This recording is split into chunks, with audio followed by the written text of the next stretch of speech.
ஏமனில் Saudi அரேபியாவின் கூட்டுப்படைகள் நடத்திய வான்வழி தாக்குதல்கள் தீவிரமடைந்துள்ளன. நேற்று ஒரே நாளில் 100 பேர் உயிரிழந்துள்ளனர்.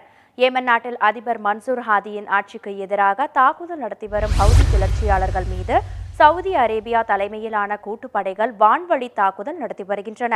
உள்நாட்டு போர் தொடங்கிய கடந்த 2 மாதத்தில் மிகப்பெரிய அளவிலான தாக்குதலை சவுதி கூட்டுப்படைகள் நேற்று நடத்தின.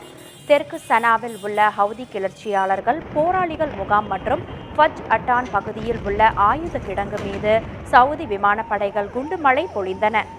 இதேபோல செங்கடலை ஒட்டியுள்ள ஹொடைடா, சவுதி எல்லையின் வடபகுதியில் உள்ள ஹஜ்ஜா மற்றும் டலே மாகாணத்தின் தெற்கு பகுதியில் உள்ள ஹவுதி கிளர்ச்சியாளர்களின் முகாம்கள் மீதும் சவுதி விமானப்படைகள் குண்டுகளை வீசி தாக்குதல் நடத்தின. இந்த தாக்குதல்களில் சுமார் 100 பேருக்கும் மேல் கொல்லப்பட்டிருக்கலாம் என கூறப்படுகிறது. ஏமனில் உள்நாட்டு போர் தீவிரமடைந்துள்ளதால் ஏறத்தாழ 1 லட்சம் குடும்பங்கள் இடம்பெயர்ந்துள்ளன. உள்நாட்டு போர் தொடங்கியதில் இருந்து சவுதி அரேபியா 2000க்கும் அதிகமான தாக்குதல்களை நடத்தியுள்ளது.